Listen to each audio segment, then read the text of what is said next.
السلام علیکم۔ معرکہ تھرگوپڑی جنگ آزادی گلگت بلتستان کا ایک منفرد واقعہ ہے جس میں مجاہدین نے جرأت و بہادری کے ساتھ جنگی حکمت عملی کا شاندار مظاہرہ کیا، اور اس واقعے کے بعد جو ڈوگرا فوج تھی ان کو پسپائی اختیار کرنی پڑی۔ 11 فروری 1948 کو سکردو چھاؤنی پر مجاہدین نے حملہ کر دیا تھا، جس کے بعد بریگیڈیئر فقیر سنگھ کی سرکردگی میں 350 مسلح فوج کو سری نگر سے سکردو روانہ کیا گیا تاکہ سکردو میں موجود فوج کی مدد ہو سکے۔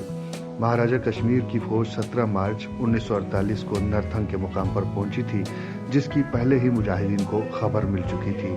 اور ایریا کمانڈر کرنل احسان کے حکم پر ایک پلاٹون تھرگوپڑی کی طرف جبکہ 2 پلاٹون نربوچوں کی طرف پوائنٹ پہ ہم لوگ بیٹھے ہوئے ہیں۔ یہ جنگ آزادی بلتستان کا جو آخری معرکہ تھا اس کا انتہائی اہم مقام تھا، چونکہ جب سکردو میں گلگت سے آنے والے مجاہدین نے سکردو پہ حملہ کیا اور پوری جو ڈوگرا فوج تھی وہ قلعے میں جب محصور ہو گئی تو ان کی مدد کے لیے سری نگر سے ڈوگرا فوج کی ایک بہت بڑی تعداد آئی تھی،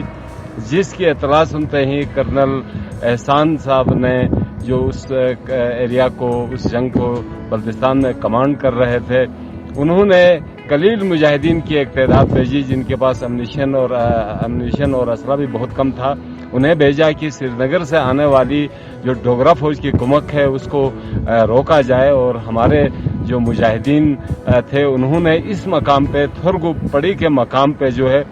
چونکہ ایک تنگ یہ ایریا ہے کہ یہاں ایک طرف دریائے سندھ تھا، دوسری طرف یہ پڑی تھی، تو دشمن کو زیر کرنے کا، دشمن کو شکنجے میں کسنے کا یہ ایک بہترین پوائنٹ تھا۔ یہاں پہ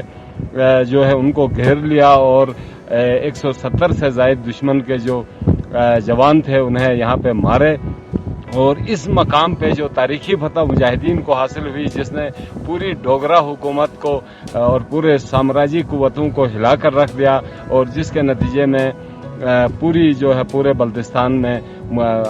ہماری جو حکومت تھی، ہمارے آبا و اجداد نے جو جس حکومت کے قیام کا خواب دیکھا تھا وہ خواب جو ہے شرمندہ تعبیر ہوا۔ اور اس مقام پہ جن مجاہدین نے انتہائی بہادری سے، جان فشانی سے دشمن کا مقابلہ کیا، اور نہتے اور کم ہتھیار اور خوراک بھی انتہائی کم ہونے کے باوجود جو ہے اپنے سے 4 گنا بڑے دشمن کا مقابلہ کیا، جن کے پاس جدید ترین اسلحہ بھی تھا اس زمانے میں، بہت اچھا ان کے پاس اسلحہ تھا، اور ان کی افرادی قوت بھی بہت زیادہ تھی، اور وہ پروفیشنل فوجی تھے، لیکن ہمارے مٹھی بھر مجاہدین نے اس مقام پہ دشمن کو نہ صرف ناکوں چنے چبوا دیے بلکہ انہیں بھاری جانی اور مالی نقصان اٹھانا پڑا، اور جس کے نتیجے میں اور وہ فرار ہو گئے اس پوائنٹ سے۔